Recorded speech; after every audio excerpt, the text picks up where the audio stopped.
రవాణా శాఖలో ఈ ప్రగతి సాఫ్ట్వేర్ని ఇంతవరకు వాడుతూ ఉన్నాము.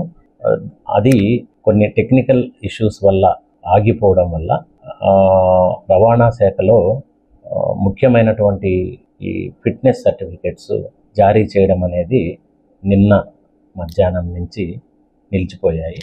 దానికి ప్రత్యామ్నాయంగా మేము ఆల్రెడీ ఈ వాహన్ సారథి పోర్టల్స్ని వాడుతూ ఉన్నాము.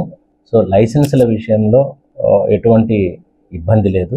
అయితే ఈ ఫిట్నెస్లకు సంబంధించినంత వరకు కూడా త్వరలోనే నిన్న సాయంత్రమే మా పై అధికారులతో ఒక వీడియో కాన్ఫరెన్స్ జరిగినది.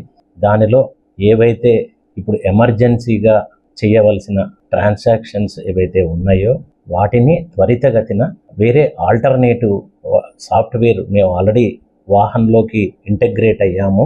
85% దాకా మా డేటా అంతా కూడా దీనిలోకి వచ్చేసింది. ఆ ఇంక్రిమెంటల్ డేటా రాని కారణంగా ఈ ఎఫ్సీలు కొంత నిలిచిపోయాయి. ఇవి కూడా ఈరోజు సాయంత్రము రేపటికి అంతా కూడా మనకి అప్డేట్గా డేటా వస్తుంది.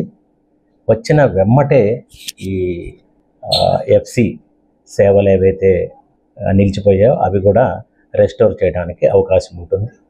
ఇంకా వేరే అంటే ఇప్పుడు ఈఐబీలు ఫిట్నెస్ చాలా ముఖ్యం కాబట్టి అవి కూడా త్వరితగతిన ఇంకొక 2 రోజుల్లో మేము పూర్తి చేయడానికి సమాయత్తమవుతున్నామని ఈ సందర్భంగా తెలియజేయడం.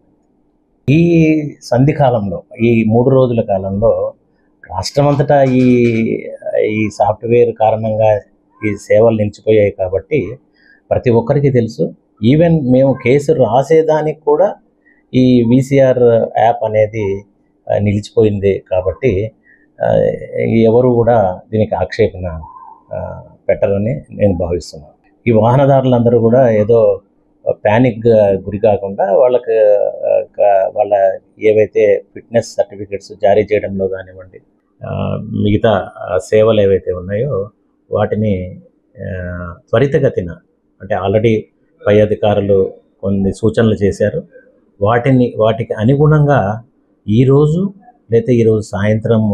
సాయంత్రం లోపల వాళ్ళందరికీ కూడా ఎవరైతే ఫిట్నెస్ల కోసం అప్లై చేశారో వాళ్ళందరికీ కూడా ఫిట్నెస్లు జారీ చేయడం జరుగుతుంది. అదే 1-2 రోజులు నిన్నటి నుంచే ఈ సేవలు నిలిచిపోయాయి కాబట్టి మేము సోమవారం కల్లా ఈ స్కూలు బస్సుల ఫిట్నెస్ జారీ చేసే ప్రక్రియను అంతా కంప్లీట్ చేయడానికి మా దగ్గర ఈ ఆల్టర్నేటివ్ సాఫ్ట్వేర్లోనే చేయడం జరుగుతుంది.